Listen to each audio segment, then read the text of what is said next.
నమస్కారం, ఇది సంగతికి స్వాగతం. దశాబ్దాల క్రితం సాఫ్ట్వేర్ విజృంభణ తర్వాత వైద్య రంగంలో ఆవిష్కరణలు తగ్గిపోయాయి. అసలు లేవని చెప్పొచ్చు. ప్రపంచం ఎదుర్కొంటున్న అనేక సమస్యలు, అపరిష్కృతంగా మిగిలిపోయిన వ్యాధులు, సవాళ్లకు పరిష్కారం కనుక్కునే క్రమంలో తడబాటు పడుతోంది నేటి తరం. ఈ రంగాల్లో అప్పుడప్పుడు కనిపిస్తున్న ఆవిష్కరణలు, పరిశోధనలు ఆశాదీపంలో కనిపిస్తున్నాయి. వాతావరణంలో అనూహ్య మార్పులు, కొత్త రకాల జబ్బులు, అంతరిక్ష పరిశోధనలపై ముందడుగు పడుతోంది. ప్రపంచవ్యాప్తంగా అలాంటి విశేషాల సమాహారాన్ని మీ ముందుకు తెస్తోంది ఇవాల్టి ఇది సంగతి.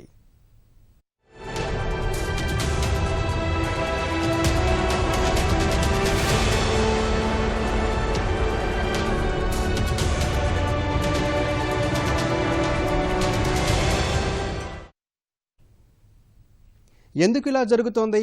ఇలాంటి ప్రశ్న తలెత్తినప్పుడల్లా కొత్త ఆవిష్కరణ, కొత్త పరిష్కారం కనుక్కుంది మానవ జాతి. వందల ఏళ్ల నుంచి ఇదొక అప్రతిహత ప్రక్రియ కొనసాగుతోంది. అణువు నుంచి అంతరిక్షం వరకు జరుగుతున్న పరిశోధనలు మానవ గమనాన్ని ఊహించని రీతిలో మార్చివేశాయి. ఎంతో సాధించామని చెప్పుకుంటున్నా ఇంకా కనుక్కోవాల్సినవి, తెలుసుకోవాల్సినవి చాలానే ఉన్నాయి. అందులో ఒకటి ప్రతి 1,00,000 ఏళ్లకు ఒకసారి వచ్చే మంచు యుగం. ఇది ఎందుకు వస్తుంది, ఎలా వస్తుందనేది శాస్త్రవేత్తలకు ఇప్పటికీ అంతుబట్టలేదు.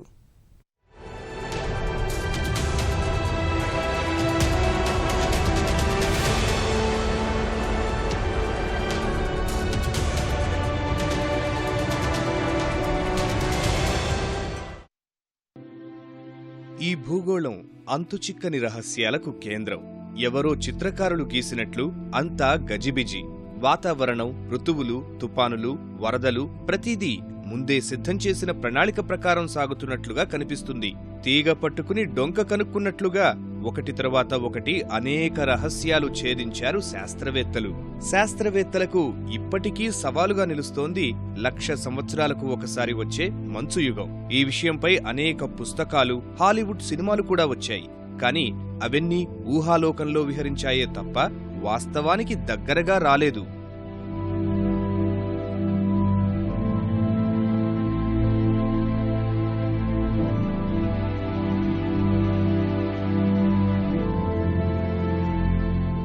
ఈ క్రమంలోనే వస్తోందని తెలుసు, కాని ఎందుకిలా జరుగుతోంది అనేది మాత్రం సమాధానం లేని ప్రశ్నలా మిగిలింది మంచు యుగం. ఐసేజ్ గురించి ఇటీవల పరిశోధనలు కొంతమేర ఉపయోగపడే సమాచారం అందించాయి. ప్రతి 1,00,000 సంవత్సరాలకు ఒకసారి భూ ఉపరితలం మీద ఉండే కార్బన్ డయాక్సైడ్ ను భారీ స్థాయిలో సముద్రాలు గ్రహిస్తాయని, అందువల్ల భూగోళమంతా చల్లగా మారి మంచుమయం అవుతుందని సూత్రీకరించారు. అలానే 10 లక్షల సంవత్సరాల నుంచి ప్రతి 1,00,000 ఏళ్లకు ఒకసారి భూమి మంచుమయంగా మారుతున్నట్టు తేలింది. దక్షిణ అమెరికా, యూరప్, ఆసియా ఖండాలు 10 లక్షల ఏళ్ల నుంచి ఐసేజ్ ను చవిచూస్తున్నాయి.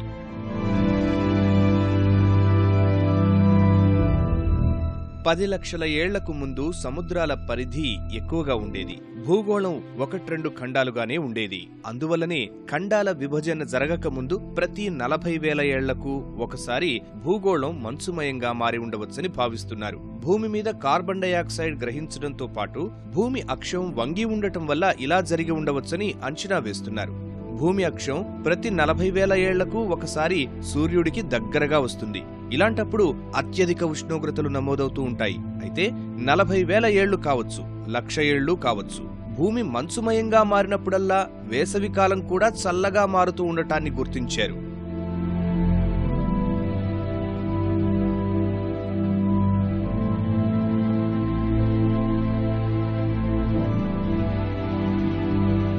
ప్రతి 40,000 ఏళ్లకు ఒకసారి ఐసేజ్ రావడం అనేదానికి భూమి అక్షానికి దగ్గర సంబంధం ఉంది. అయితే ప్రతి 1,00,000 ఏళ్లకు ఒకసారి భూగోళం అంతా హిమమయంగా మారిపోవడానికి కారణాలేంటనేది అంతుచిక్కని వ్యవహారంగా మారింది. వాతావరణంలోని కార్బన్ డయాక్సైడ్ ను సముద్రాలు గ్రహించడం వల్లనే ఇలాంటి పరిస్థితి వస్తుందని గ్రహించిన శాస్త్రవేత్తలు ఆశ్చర్యం వ్యక్తం చేస్తున్నారు. భూమి మీద కాలుష్యం లేని కాలంలో వాతావరణ ఉష్ణోగ్రతలను సముద్రాలే ప్రభావితం చేసేవి. భూమి మంచుమయంగా మారిన తర్వాత కార్బన్ డయాక్సైడ్ ను విడుదల చేసి ఉష్ణోగ్రతలను పెంచి ఉండవచ్చని అంచనా వేస్తున్నారు.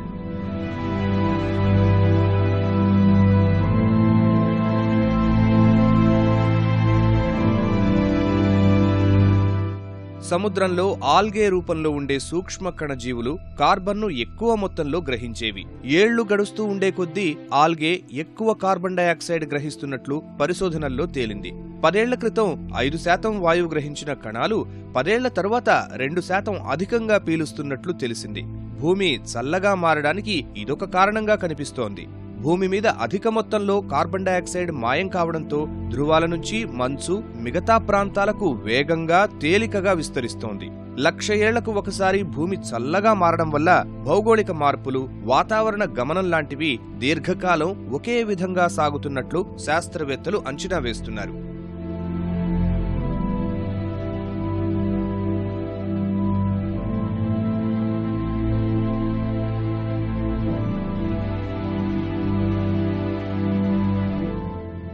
ఇప్పటి వరకు వెల్లడైన విషయాలు ఐసేజ్ గురించి కొంత సమాచారం అందిస్తున్న పూర్తి వివరాలు తెలియాల్సి ఉంది.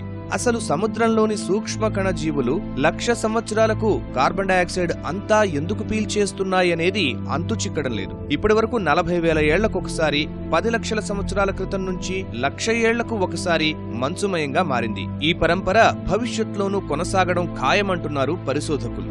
గతంలో భూమి హిమమయంగా మారి 11,000 ఏళ్లు గడిచింది. అంటే మరో 89,000 ఏళ్ల తరువాత మరోసారి భూమిపై ఐసేజ్ వస్తుంది. అయితే ప్రస్తుతం భూమి మీద పెరుగుతున్న కాలుష్యం, ధ్వంసం అవుతున్న పర్యావరణంతో ఈసారి అలాంటి పరిస్థితి వస్తుందా అనే సందేహాలు వ్యక్తమవుతున్నాయి. వాతావరణంలో కార్బన్ డయాక్సైడ్ పెరుగుతూ ఉండడంతో ఈసారి ఐసేజ్ 1,00,000 ఏళ్ల కంటే ముందే వచ్చే అవకాశాలను కొట్టిపారేయలేమంటున్నారు. ఆఫ్రికాలో చాద్ సరస్సు ఎండిపోయింది. పసిఫిక్ మహాసముద్రంలోని 20,000 దీవుల్లో కొన్ని కనిపించకుండా పోయాయి. ఆస్ట్రేలియా ఎడారిలో ఉష్ణోగ్రత గత 2 దశాబ్దాల్లో 4 డిగ్రీలు పెరిగింది. కాలుష్యమయమవుతున్న పర్యావరణం సృష్టిస్తున్న ఉత్పాతాల్లో ఇవి కొన్నే.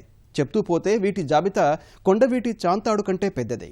పర్యావరణ కాలుష్యం సృష్టిస్తున్న విపరీత పరిణామాలకు ఇప్పటికే మానవ జాతి భారీ మూల్యం చెల్లిస్తోంది. ప్రస్తుతం జరుగుతున్నది చాలా తక్కువ. మున్ముందు ఊహించని పరిణామాలు ఎదురవుతాయంటున్నారు నిపుణులు.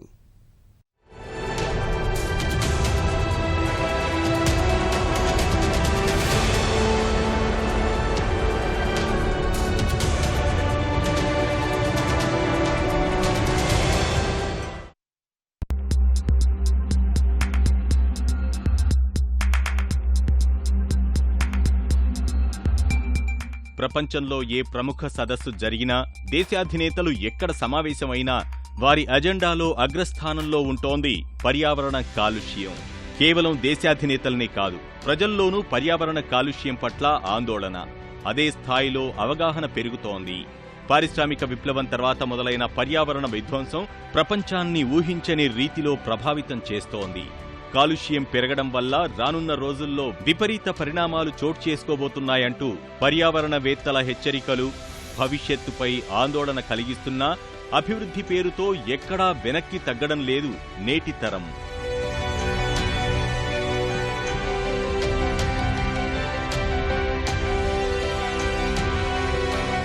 గతేడాది డిసెంబర్లో 195 దేశాలు ప్యారిస్లో సమావేశమై పర్యావరణ పరిరక్షణ గురించి చర్చలు జరిపాయి. ప్యారిస్ ఒప్పందం పేరుతో తీర్మానం చేశాయి. రానున్న రోజుల్లో భూ ఉపరితల ఉష్ణోగ్రతల పెరుగుదలను 2 డిగ్రీల సెల్సియస్ లోపే ఉంచాలని ప్రధానంగా తీర్మానంలో ప్రస్తావించారు. భూ ఉష్ణోగ్రతలు ఇంతకంటే పెరిగితే ప్రస్తుతం దట్టమైన అటవీ ప్రాంతంగా ఉన్న దక్షిణ స్పెయిన్ రానున్న రోజుల్లో ఎడారిగా మారిపోయే ప్రమాదం ఉంది. ఈ ప్రాంతంలో జంతుజాలం అంతరించడంతో పాటు లక్షల మంది శరణార్థులుగా మారి వలసపోయే ప్రమాదం ఏర్పడనుంది. రానున్న ప్రమాదాన్ని దృష్టిలో ఉంచుకొని రానున్న రోజుల్లో భూ ఉష్ణోగ్రతను 2 డిగ్రీలు లేదా 1.5 డిగ్రీల సెల్సియస్కు పరిమితం చేయాలని సూచిస్తున్నారు.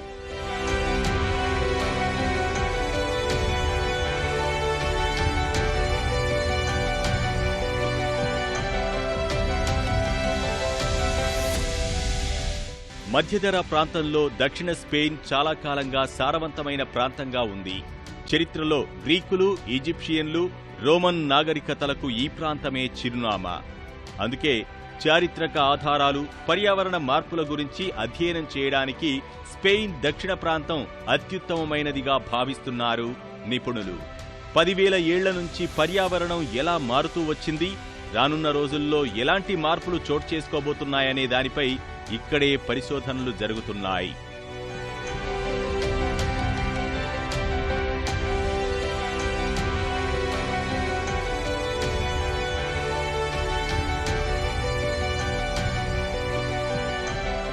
గాల్లోకి విడుదలవుతున్న పారిశ్రామిక ఉద్గారాలు, ఇతర కాలుష్యాలు పర్యావరణాన్ని ఎలా ధ్వంసం చేస్తూ వచ్చాయనే అంశం గురించి తెలుసుకునేందుకు అక్కడ భారీ సముదాయం నిర్మించి అందులో పరిశోధనలు చేస్తున్నారు.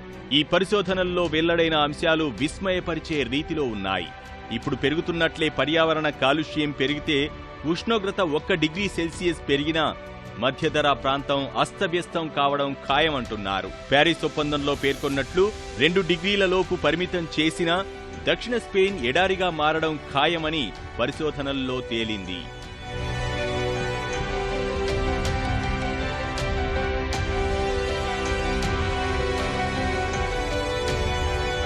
పర్యావరణ కాలుష్యం వల్ల దక్షిణ స్పెయిన్లో గత 10,000 ఏళ్లలో జరగని విధ్వంసం రానున్న 100 ఏళ్లలో జరుగుతుందని నిర్ధారించారు శాస్త్రవేత్తలు. అంటే రానున్న 100 ఏళ్ల తర్వాత దక్షిణ స్పెయిన్లో చారిత్రక ఆధారాలతో పాటు అక్కడున్న జీవ వైవిధ్యం అంతా కనిపించకుండా పోతుంది. ఇక్కడుంటున్న ప్రజలు వ్యవసాయం కోసం అడవులు నరికేస్తున్నా, వ్యవసాయంలో రసాయనాలు వాడుతున్నా జరగనంత నష్టం ప్రపంచవ్యాప్తంగా పెరుగుతున్న పర్యావరణ కాలుష్యం వల్ల జరుగుతుంది. మరి దీన్ని ఆపడం ఎలా అనే ప్రశ్నకు పర్యావరణాన్ని పరిరక్షించడం ఒక్కటే మార్గమని చెబుతున్నారు నిపుణులు. అభివృద్ధి పేరుతో నేల విడిచి సాము చేస్తూ పరుగులు తీస్తున్న ప్రపంచం దక్షిణ స్పెయిన్కు వస్తున్న ముప్పుకి స్పందిస్తుందా అన్నదే అసలు ప్రశ్న. కాలుష్యం పెరిగి పర్యావరణం ఇలాగే దెబ్బతింటూ పోతే రానున్న రోజుల్లో భూమి మీద జీవ వైవిధ్యం అంతా కనుమరుగు కావడం ఖాయం. వైద్యశాస్త్రం చేస్తున్న అద్భుతాలు అన్నీ ఇన్ని కావు. ఇలాంటివి విన్నప్పుడల్లా ఇలా జరుగుతుందా అని గిల్లు చూసుకోవాల్సిన పరిస్థితి. అమెరికాలోని టెక్సాస్లో అలాంటిదే ఒక అద్భుతం జరిగింది. అనారోగ్యం పాలైన పిండానికి శస్త్రచికిత్స చేసిన వైద్యులు మళ్లీ తల్లి గర్భంలో ప్రవేశపెట్టారు. నెలలు నిండిన తర్వాత మళ్లీ భూమి మీదకు తీసుకువచ్చారు. ఇలా 2 సార్లు పుట్టిన ఆ పాప ఎవరు, ఇప్పుడెలా ఉంది?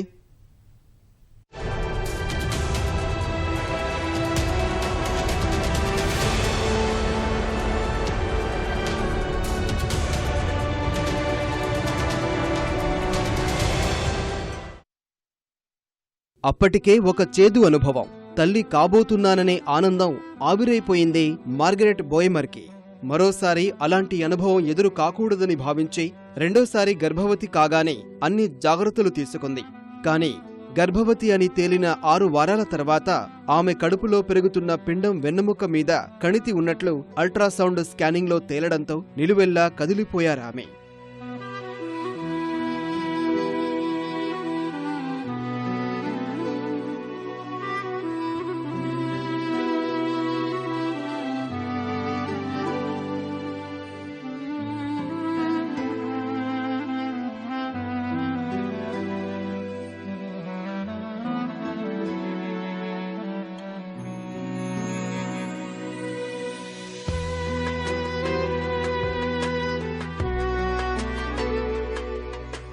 తేరుకొని వైద్యుల్ని సంప్రదించడంతో వైద్యశాస్త్రంలోనే అరుదైన శస్త్రచికిత్స చేశారు వైద్యులు.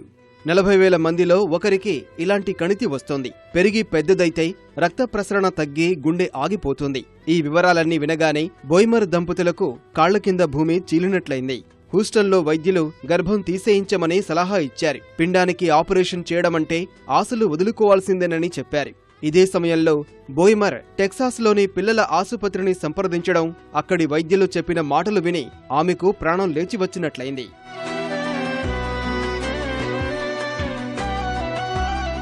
డేరెల్ కాస్ ఒల్యూటోయ్ 7 ఏళ్ల క్రితం ఇలాంటి కేసు ఒకటి చూశారు. పిండానికి శస్త్రచికిత్స చేస్తామని చెప్పినా కణితి పెద్దగా ఉండడం, పిండం కంటే 4 రెట్లు ఎక్కువగా ఉండడం వల్ల శస్త్రచికిత్స విజయవంతం అవుతుందో లేదో అనే సందేహాలు వ్యక్తం చేసిన ఆమెను ఇంటికి పంపించారు. పిండానికి 23 వారాలు నిండిన తర్వాత కణితి ఇంకా పెరగడం చూసి బోయెమర్ మరోసారి టెక్సాస్ వైద్యుల్ని సంప్రదించారు.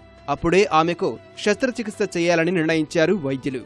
ఆపరేషన్ చేయడానికి ముందు డజను మంది వైద్యులు అనేక దఫాలుగా దంపతులతో చర్చలు జరిపారు. సర్జరీ చేస్తే ఎలాంటి ప్రమాదాలు ఉన్నాయనే దానిపై వాళ్లకు వివరించారు. విఫలమైతే బిడ్డను కోల్పోవాల్సి వస్తుందంటూ వైద్యులు చెప్పిన మాటలకు బోయెమర్ కన్నీటి పర్యంతమయ్యారు. తన బిడ్డను కాపాడాలంటూ ప్రాధేయపడ్డారు. ఆమె బాధకు కరిగిపోయిన వైద్య బృందం శస్త్రచికిత్స చేయాలని నిర్ణయించింది. 20 మంది వైద్యులు ఈ ఆపరేషన్లో పాల్గొన్నారు. పిండాన్ని బయటకు తీసి 90% కణితిని తొలగించి మళ్లీ గర్భంలోకి ప్రవేశపెట్టారు. ఆపరేషన్ విజయవంతమన్న మాటతో అంతా ఊపిరి పీల్చుకున్నారు.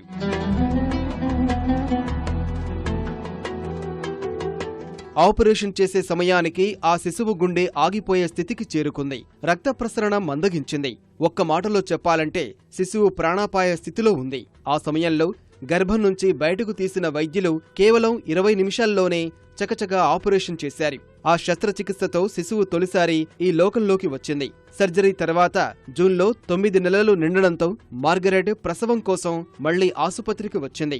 శస్త్రచికిత్స చేసిన డాక్టర్లే పన్నంటి పసికందుకు ప్రాణం పోశారు. మిగిలిన 10% కణితిని పూర్తిగా తొలగించారు.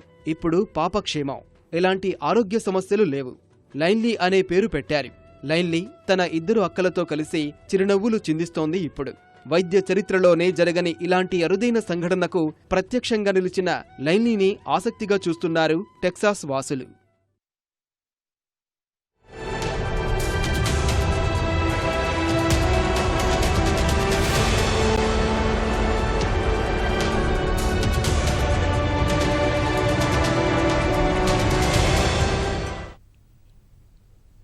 రోగ నిరోధక శక్తి మనుషుల్లో ఎంత ఎక్కువగా ఉంటే అంత మంచిది. ఎవరిలోనైనా ఈ శక్తి తగ్గిందంటే అతను తరచూ రోగాల బారిన పడ్డం ఖాయం. ప్రతి చిన్న విషయానికి మంచం పట్టే పరిస్థితి వస్తుంది. ఇలా తరచూ రోగాల బారిన పడకుండా కాపాడేది మనలోనే అంతర్గతంగా ఏర్పాటై ఉన్న రోగ నిరోధక వ్యవస్థే. అందరిలోనూ ఉన్నదే. ఇందులో కొత్త విషయం ఏముంది అనుకోవచ్చు. అయితే ఈ వ్యవస్థలో కనుగొన్న సరికొత్త అంశం వల్ల భవిష్యత్తులో వైద్య చికిత్స మరింత సులభతరం కావడమే కాదు, వీలైనంత మేరకు ఆసుపత్రిని సందర్శించే అవకాశం లేకుండా చేయవచ్చుంటున్నారు పరిశోధకులు.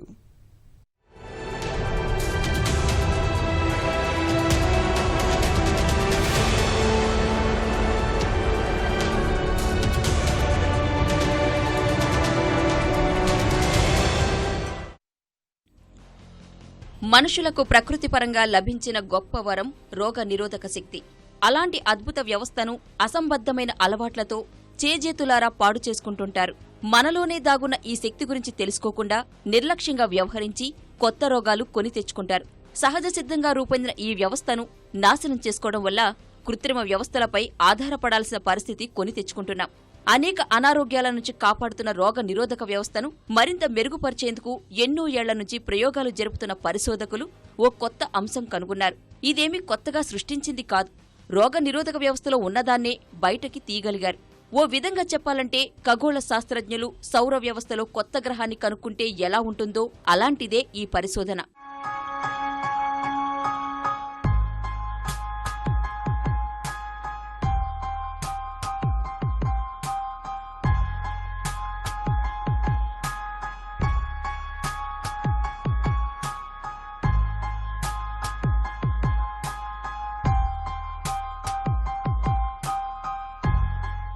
పరిశోధకులు వెలికితీసిన కొత్త కోణం వల్ల రోగ నిరోధక శక్తిలో దాగి ఉన్న అతి సంక్లిష్టమైన ప్రక్రియ వెలుగులోకి వచ్చింది. రోగ నిరోధక వ్యవస్థకు ప్రోటీన్లకు మధ్య జరిగే సమాచార ప్రక్రియ గతంలో కన్నా పోలిస్తే చాలా సంక్లిష్టంగా ఉన్నట్టు తేలింది. ఇందులోనే సమాచార సంకేతాల ప్రసారంలో భాగంగా ఉన్న అరుదైన మూల కణాలను గుర్తించగలిగారు పరిశోధకులు. ఈ అరుదైన మూల కణాలే రోగకారకాలైన విష పదార్థాలు, ఇతర కణాలను 25% వరకు గుర్తిస్తున్నాయి. వీటిని 100% గుర్తించేలా చేయగలిగితే వ్యాక్సిన్లను అభివృద్ధి చేయటం, రోగ నిరోధక వ్యవస్థను మరింత మెరుగుపరిచే అంశాల్లో ఈ పరిశోధన గొప్ప ప్రభావం చూపిస్తుందని అంటున్నారు.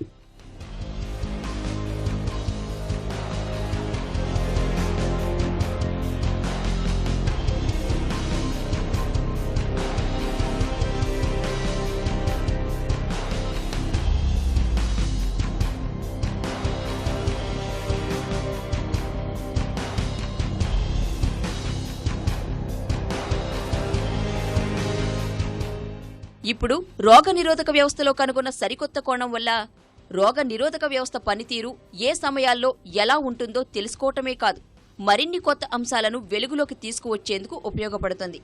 భవిష్యత్తులో వైద్య చికిత్సలో పెను మార్పులకు అది బీజం వేసే అవకాశాలు కనిపిస్తున్నాయి. జలుబు లేదా ఇతర చిన్న చిన్న గాయాలు వంటివి మందులు వాడకుండానే తగ్గిపోవడానికి కారణం శరీరంలోని రోగ నిరోధక వ్యవస్థే. శరీరంలో ఉన్న రోగ నిరోధక వ్యవస్థ చేసే పని పరిశీలిస్తే ఆరోగ్యకరమైన కణాలపై రోగకారక కణాలు దాడి చేసినప్పుడు వాటిని గుర్తించి వీలైనంత మేర నిర్జీవం చేసేందుకు ప్రయత్నిస్తోంది. ఇలా రోగకారక కణాలను నిర్జీవం చేసేందుకు ప్రయత్నించే క్రమంలో రోగ నిరోధక వ్యవస్థ ఆరోగ్యకరమైన కణాలను రక్షించేందుకు యాంటీబాడీలుగా పిలిచే కొన్ని ప్రోటీన్స్ ను విడుదల చేస్తుంది.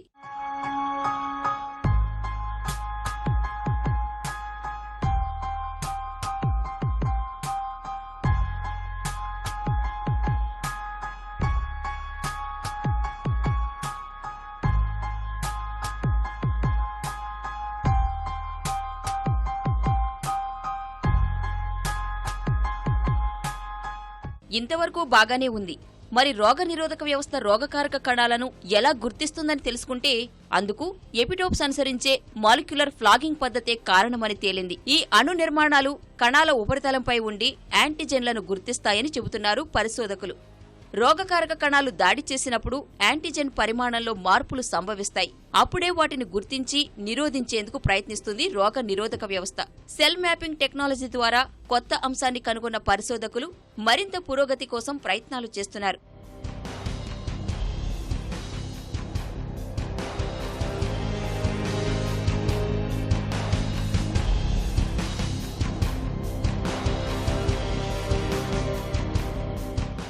ఇప్పటి వరకు రోగ నిరోధక శక్తి వల్ల కలిగే ప్రయోజనం కన్నా తాజా పరిశోధనల్లో తేలిన కొత్త కోణం కారణంగా మరిన్ని ప్రయోజనాలు చేకూర్చేందుకు అవకాశం ఏర్పడుతుంది.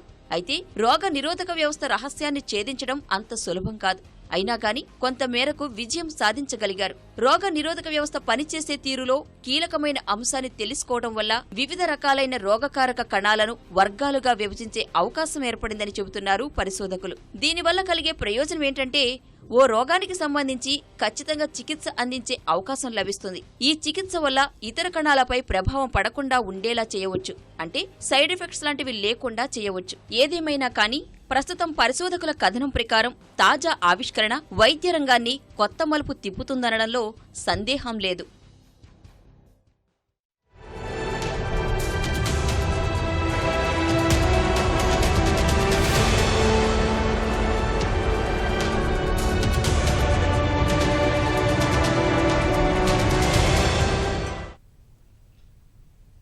మరిన్ని విభిన్న అంశాలతో మరో ఇది సంగతిలో కలుసుకుందాం. నమస్కారం.